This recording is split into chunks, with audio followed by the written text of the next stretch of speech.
अब हम लोग चलते हैं एग्जाम पैटर्न के ऊपर कि एग्जाम पैटर्न हमारा कैसा होता है।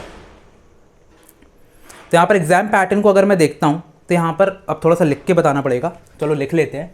तो आपके 3 सेक्शंस यहाँ पर आने वाले हैं, सेक्शन 1, सेक्शन 2 और सेक्शन 3।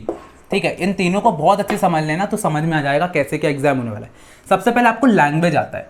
ठीक है, अब यहाँ पर अगर आप इसका पीडीएफ देखोगे, जो कि मैं यहाँ पर शो भी कर देता हूँ, तो पीडीएफ में क्या हो जाता है, बोला गया है सेक्शन 1 का ए और बी है। ठीक है, 1A 1B। तो बेसिकली जो 1A है,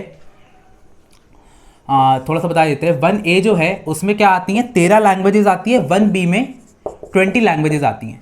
अब आपको इसको इतना डिफिकल्ट लेवल से नहीं समझना है, आपको सिंपली समझना है कि यहाँ पर बहुत सारी लैंग्वेजेस इन्हें लिस्ट करी है। ठीक है, उसमें से आपको इंग्लिश ज़्यादातर लोग चूज़ करते हैं, बाकी कोई और चीज़ भी आप चूज़ कर सकते हो। तो बेस का सिलेबस क्या होगा, इसमें आपको बेसिकली रीडिंग कॉम्प्रिहेंशन आएगा।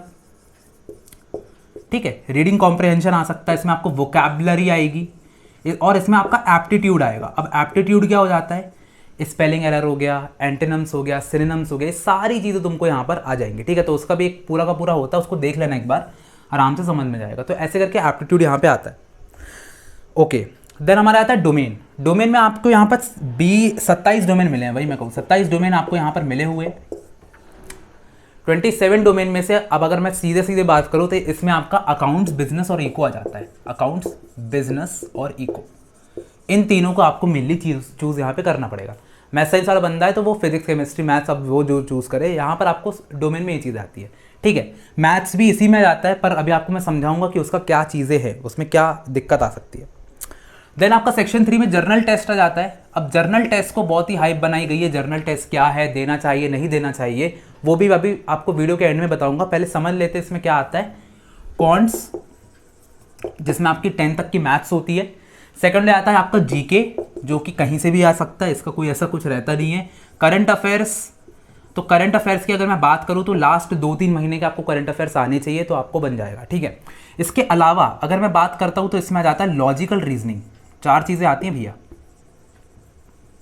बहुत इंपॉर्टेंट है, स्पेलिंग पे मत जाना, बस समझ जाओ लॉजिकल रीजनिंग है। एलआर जो होता है आपका लॉजिकल रीजनिंग, ये भी अच्छा खासा आता है, बहुत डिफिकल्ट नहीं आता, बहुत ईजी होता है टू बी ऑनेस्ट।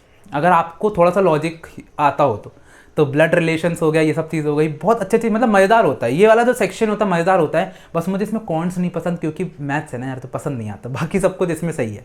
ठीक है, तो जर्नल टेस्ट हो गया, डोमेन हो गया, लैंग्वेज हो गया। अब यहाँ पर आपको कितने क्वेश्चन आएंगे, कितने क्वेश्चन अटेम्प्ट करने हैं, तो इसमें आपको 50 क्वेश्चन आते हैं, 50 क्वेश्चन, जिसमें से आपको 40 क्वेश्चन अटेम्प्ट करने पड़ेंगे, 10 क्वेश्चन छोड़ सकते हो।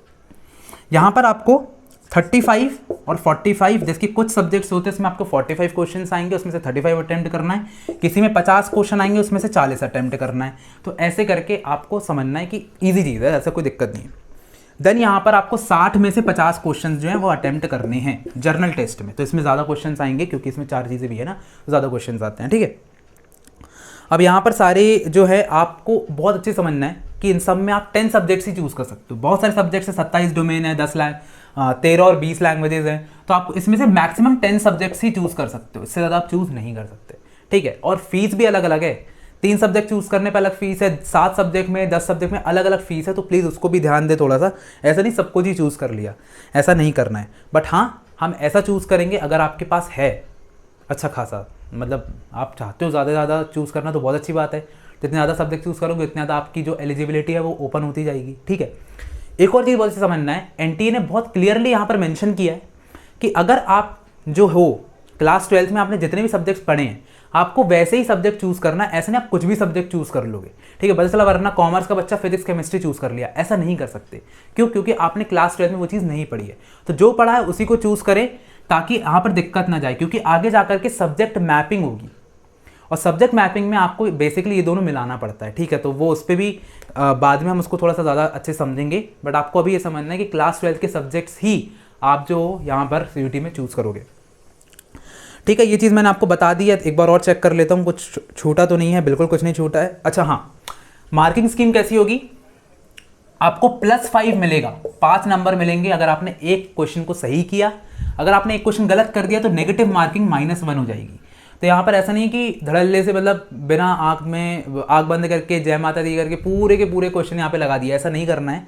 What you have to do is अगर आपको अच्छे से कॉन्फिडेंस से बनता है तो आप उसको करके आओगे, नहीं बनता है तो नहीं करके आओगे, छोड़ के जाओगे। अगर आप कोई क्वेश्चन छोड़ के आते हो आपके नंबर नहीं कटते हैं, पर अगर आप अटेम्प्ट करके गलत कर रहे हो तो यस -1 हो जाएगा।